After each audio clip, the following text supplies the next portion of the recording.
اعوذ باللہ من الشیطان الرجیم بسم اللہ الرحمن الرحیم یا ایہا الذین آمنوا لا تقولوا راعنا وقولوا انظرنا واسمعوا وللکافرین عذاب علیم۔ سورۃ البقرہ آیت نمبر 104۔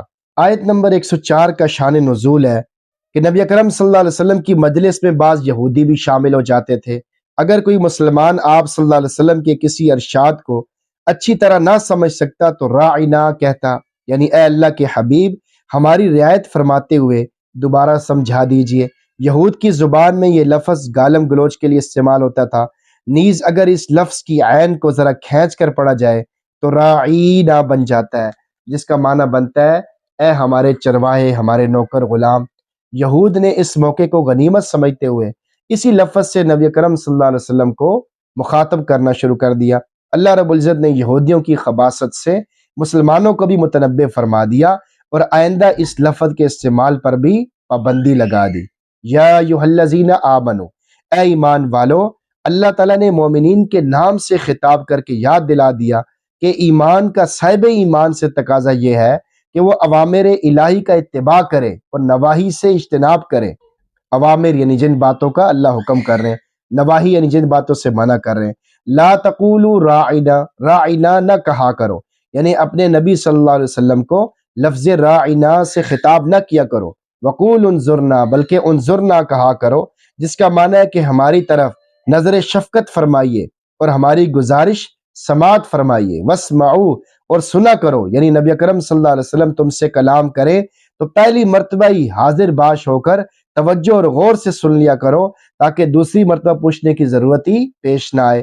وللکافرین عذاب علیم، اور کافروں کے لیے تو دکھ دینے والا عذاب ہے، یعنی جو کافر بھی توہین امیز کلمات استعمال کرتے ہیں انہیں دردناک عذاب دیا جائے گا، جس کا درد ان کے دلوں تک سرایت کر جائے گا۔ آیت کا میسج آپ کے نام، ایسے الفاظ بھی استعمال نہ کریں۔ اس آیت میں ایک بہت بڑا ادب سکھایا گیا ہے، وہ یہ کہ جن الفاظ و کلمات سے اسلام کی کسی بھی چیز کی اہانت کا احتمال بھی نکلتا ہو اس کے استعمال سے بھی اجتناب ضروری ہے۔ نمبر 2، ایسے ذرائع پر بھی پابندی ہے جب کوئی مباح اور جائز کام، جبکہ وہ ضروری بھی نہ ہو اور مقاصد شریعہ میں سے بھی نہ ہو، کسی ناجائز اور حرام کاموں کا سبب بن رہا ہو تو وہ مباح کام بھی ممنوع ہو جائے گا، جسے سد ذرائع یعنی جائز ذرائع پر پابندی لگانے سے تعبیر کرتے ہیں، تاکہ کہیں مشتبہ اور حرام میں نہ پڑ جائیں۔ نمبر 3، اشارتاً توہین بھی کفر ہے۔ نبی اکرم صلی اللہ علیہ وسلم کی اشارتاً کنایتاً تحقیر بھی کفر ہے، اس لیے کہ یہودی صراحتاً آپ کی تحقیر نہیں کرتے تھے، بلکہ راعنا کہہ کر اشارتاً اور کنایتاً آپ کی تحقیر کرتے تھے۔ اللہ تعالیٰ نے ان کو کافر فرمایا۔ نمبر 4، آداب شیخ کی تعلیم۔ حکیم الامت حضرت تھانوی رحمہ اللہ اس آیت سے سلوک کا ایک مسئلہ مستنبط کرتے ہوئے فرماتے ہیں، اس آیت میں شیخ کے ادب کی تعلیم ہے کہ جس امر میں شیخ کے ادب میں خلل پڑنے کا شبہ بھی ہو اس سے بھی بچنا چاہیے۔ نمبر 5، آج کے زمانے میں قرآن کریم کے آداب کی خلاف ورزی۔ اس آیت میں بیان کیے گئے ادب کی تعلیم محض ان اہل ایمان ہی کے ساتھ خاص نہیں ہے جو نبی کریم صلی اللہ علیہ وسلم کے زمانے میں تھے، بلکہ اس کی تعلیم آپ صلی اللہ علیہ وسلم کے بعد قیامت تک آنے والوں کے لیے بھی ہے۔ ان کے پاس نبی کرم صلی اللہ علیہ وسلم پر اترنے والا قرآن موجود ہے، جب اس کی تلاوت کی جا رہی ہو تو اسے ہمتاً متوجہ ہو کر سننا، اس کی تعلیمات کی پیروی کرنا ضروری ہے۔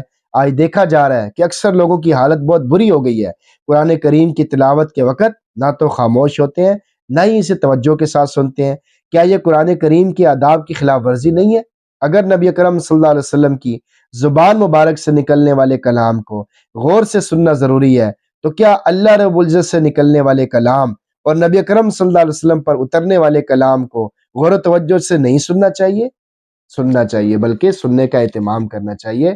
تو قرآن کریم کے آداب کا خیال رکھنا بہت ضروری ہے۔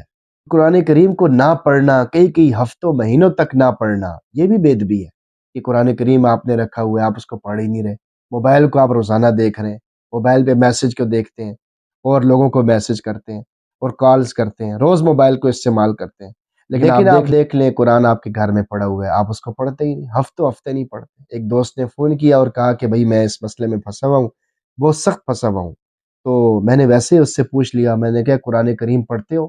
یعنی کتنا عرصہ ہو گیا قرآن کریم نہیں پڑھا؟ تو اس نے بتایا کہ 6 یا 7 مہینے ہونے والے ہیں کہ میں نے قرآن کریم پڑھا ہی نہیں، بالکل یعنی تھوڑا سا بھی نہیں پڑھا، جو نماز کے اندر پڑھا ہے وہ تو پڑھا ہے، اس کے علاوہ میں نے قرآن کو ہاتھ بھی نہیں لگایا، 6-7 مہینے ہونے والے ہیں۔ تو اگر ہم ایسا کریں گے تو ہمارے مسائل پھنسیں گے، ہم پریشانیوں میں ڈوبیں گے۔ تو اللہ تعالیٰ سے دعا ہے کہ اللہ تعالیٰ ہم سب کو عمل سمجھ توفیق عطا فرمائے، آمین۔